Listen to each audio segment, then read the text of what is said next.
પાટણમાં લુખ્ખા તત્વોએ પોલીસને હંફાવી। અસામાજિક તત્વોના આતંકનો વિડીયો વાયરલ થયો। પાટણમાં લોકો સાથે પોલીસ પણ સુરક્ષિત નથી રહી। ચાણસ્માના જીલિયા ફાર્મ હાઉસ પર માથાભારે શખ્સો દ્વારા હુમલો કરાયો। ભાવેશ રબારીના ફાર્મ પર 20 જેટલા અસામાજિક તત્વોએ આતંક મચાવ્યો। અસામાજિક તત્વો દ્વારા ફાર્મ હાઉસ પર હુમલો કરવામાં આવ્યો। સુરક્ષા માટે આવેલ 112 જન સુરક્ષાની સરકારી ગાડી પણ ભાગી। ફાર્મ હાઉસ પર સુરક્ષા માટે આવેલ પોલીસ પણ અસામાજિક તત્વોએ હુમલો કર્યો। ધારિયા તલવાર અને લાકડીઓ દ્વારા ફાર્મ હાઉસમાં તોડફોડ કરવામાં આવી। જે લોકોની સુરક્ષા કરે છે ખાખી પણ ન રહી અસામાજિક તત્વોના ભોગ બનવામાં। તો અહીંયા જે વિડીયો અમે આપને બતાવી રહ્યા છે, બે તસવીરો આપ જુઓ। હવે અહીંયા સવાલ એ થાય કે શું પાટણ પોલીસે લુખ્ખા તત્વોનો ડર છે? કેમ કે ભાવેશ રબારી નામના વ્યક્તિએ ફાર્મ હાઉસ પર પોલીસ પ્રોટેક્શન માંગ્યું હતું। તે બાદ પોલીસની ગાડીઓ ત્યાં પહોંચી ગઈ હતી, પરંતુ અસામાજિક તત્વોનો કાફલો જેવો આવે છે, પોલીસ ત્યાંથી ભાગી જાય છે। અમારા સંવાદદાતા અશરફ વધુ વિગતે વાત કરવા જોડાયા છે। અશરફ, પાટણ પોલીસને શું અસામાજિક તત્વોનો ડર છે? બિલકુલ સ્પષ્ટ કહીએ તો પાટણ જિલ્લામાં અસામાજિક તત્વોને પોલીસનો કોઈ જ ડર ના હોય તેવું કહીએ તો ના રહે, કારણ કે પાટણમાં દિન પ્રતિદિન થોડા દિવસે ફાયરિંગ, અપહરણ, હત્યાના બનાવો બની રહ્યા છે। છેલ્લા 2 દિવસમાં આવા અપહરણ અને ફાયરિંગમાં હત્યાના 2 કિસ્સાઓ સામે છે, ત્યારે વધુ એક કિસ્સો પોલીસને શરમમાં ડૂબાડે તેવો સામે આવે છે। જે કિસ્સો છે ચાણસ્માના જીલિયા ગામમાં, જ્યાં ખાનગી ફાર્મ હાઉસમાં ભાવેશ દેસાઈના ફાર્મ હાઉસ ઉપર પોલીસની હાજરીમાં કેટલાક અસામાજિક તત્વો 15 થી 20 નો ટોળો ગાડીમાંથી ઉતરે છે।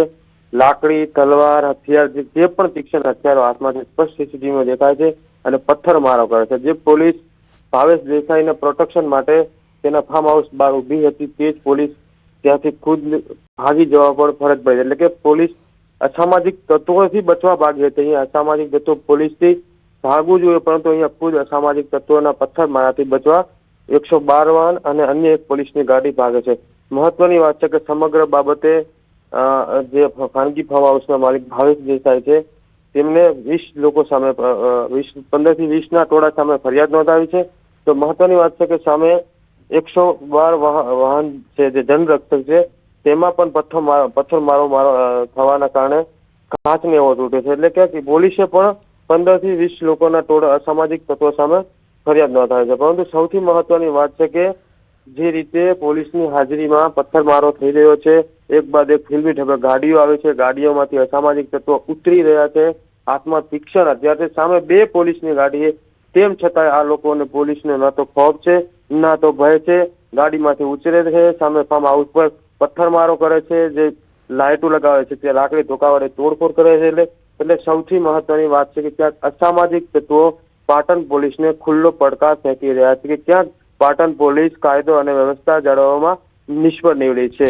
થોડા દિવસો પહેલા અહીંયા પાટણમાં ભર બજારમાં એક ઈસમે 2 રાઉન્ડ ફાયરિંગ કરીને એક યુવકની હત્યા કરી હતી। બીજી બાજુ હારીજમાં પણ 2 થી 3 દિવસ અગાઉ એક ઠાકોર સમાજના યુવાનનો થરા જાહેરમાં એપીએમસીમાંથી અપહરણ કરવામાં આવે છે, તેને ઢોર માર મારીને તેનું મોત નીપજવામાં આવે છે।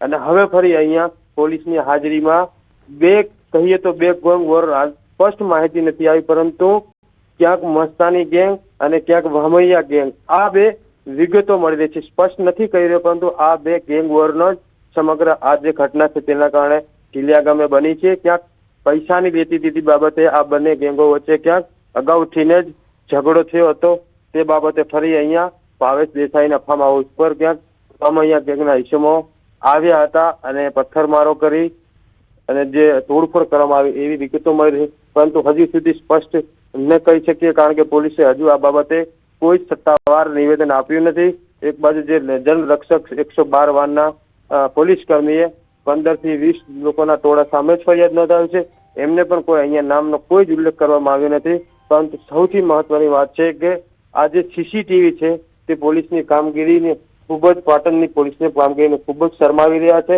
કારણ કે એક બાદ એક ક્રાઇમની ઘટનાઓ બટી રહી છે। પોલીસ અહીંયા કામ બિલકુલ અશરફ, પોલીસ વિભાગને શરમાવે તેવી ઘટના અહીંયા બની છે। તમારી પાસેથી વિગત જોઈએ છે કે સામે જે અસામાજિક તત્વો હતા તે શું ગુનાહિત ઇતિહાસ ધરાવનારા હતા? બિલકુલ હિના, જે રીતે હાલ સ્પષ્ટ તો ના કહી શકીએ, પરંતુ જે રીતે ફિલ્મી ઢબે ગાડીઓ લઈને આવે છે, એમના હાથમાં તીક્ષ્ણ હથિયાર છે, પોલીસની હાજરીમાં જ પથ્થરમારો કરે છે. એટલે અહીંયા કોઈ વેપારી કે સામાન્ય વ્યક્તિ તો ના જ હોઈ શકે, કોઈ રીટા ગુનેગારો જ હોઈ શકે, અસામાજિક તત્વો જ હોઈ શકે જે પોલીસની હાજરીમાં તીક્ષ્ણ હથિયાર લઈને ઉતરે અને પથ્થરમારો કરે. કોઈ વેપારી કે સામાન્ય વ્યક્તિની હિંમત પણ ના હોય કે એક પોલીસની ગાડી જોઈને આ રીતનો પથ્થરમારો કરે. જે લોકોએ હુમલો કર્યો છે, જે હુમલો થવાનું કારણ છે, એટલે કે બંને બાજુ, એક બાજુની બંને બાજુ ચોક્કસ કહીએ કે અસામાજિક તત્વો જ હોઈ શકે. હાલ પોલીસે સમગ્ર મામલે ઊંડાણપૂર્વક તપાસ હાથ ધરી છે. બંને બાજુ ક્યાંક ફરિયાદ થઈ રહી છે, એક બાજુ તો ફરિયાદ થઈ ગઈ છે ફાર્મ હાઉસના માલિક દ્વારા, બીજી બાજુ પણ ક્યાંક ફરિયાદ થવાના વાતો મળી રહી છે. પરંતુ સૌથી મહત્વનું પોલીસને શરમાવે તેવી ઘટના કહેવાય જે સીસીટીવી સામે આવે છે.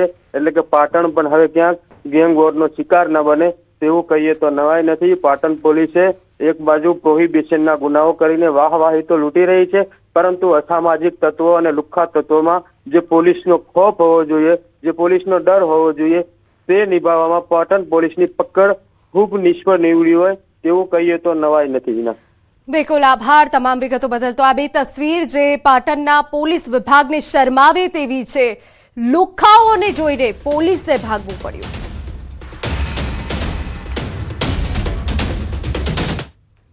સમાચારમાં આગળ વધીએ. સમાચાર રાજકોટમાંથી. જસદણમાં રિક્ષા ચાલકે બાળકને માર માર્યો. બાળકે રિક્ષામાં પેશાબ કરતા ચાલક ઉશ્કેરાયો.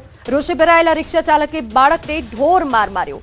બાળકને ગંભીર ઈજા પહોંચતા સારવાર હેઠળ ખસેડવામાં આવ્યો. ઘટનાની જાણ થતાં પોલીસ એક્શનમાં આવી. પોલીસે ઘટના સ્થળે પહોંચી તપાસ હાથ ધરી.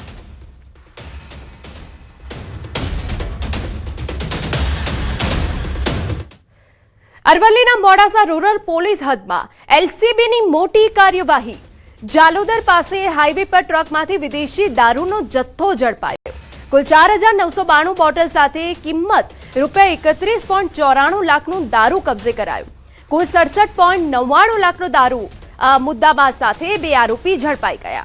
હરિયાણાના 2 ઈસમોને પોલીસે ઝડપી પાડ્યા છે. એક વોન્ટેડ આરોપીની શોધખોળ શરૂ.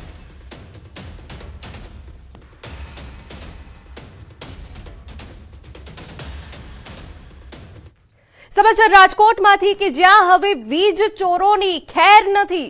પીજીવીસીએલની મેગા ડ્રાઈવ, બાકી બિલની સ્થળ ઉપર જ વસૂલાત. છેલ્લા 2 બિલ ન ભરનારના જોડાણ કપાશે. 200થી વધુ ટીમ બનાવવામાં આવી. દિવસભર આ ડ્રાઈવ ચાલશે.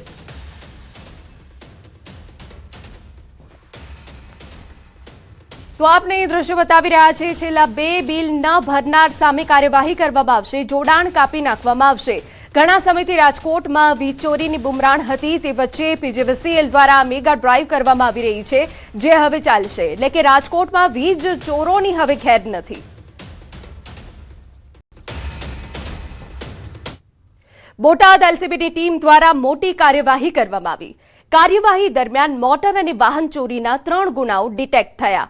પોલીસે કુલ 12,58,000નો મુદ્દામાલ કબજે કરી 9 આરોપીને ઝડપી પાડ્યા, જ્યારે અન્ય 2 આરોપી હજુ પણ ફરાર છે. પોલીસ તપાસમાં ખુલાસો થયો કે આરોપીઓ અવાવરૂ જગ્યા, ખેતરો, જીનિંગ ફેક્ટરીઓ અને પ્લાન્ટમાંથી મોટર, બેટરી અને કમ્પ્રેસરની ચોરી કરી ભંગાર તરીકે વેચતા. તપાસ દરમિયાન સીસીટીવી ફૂટેજ અને ટેકનિકલ એનાલિસિસના આધારે એક સંગઠિત ટોળકી ચોરીને અંજામ આપતી હોવાની માહિતી મળતા જ મહમ્મદનગર વિસ્તારમાં દરોડા પાડતા 5 શખ્સો ચોરીના મુદ્દામાલ અને વાહનો સાથે ઝડપાયા. આરોપીની પૂછપરછ દરમિયાન વધુ 4 આરોપીને ઝડપી પાડવામાં આવ્યા હતા. પોલીસ વડા ધર્મેન્દ્ર શર્માએ એલસીબી ટીમની સફળ કાર્યવાહી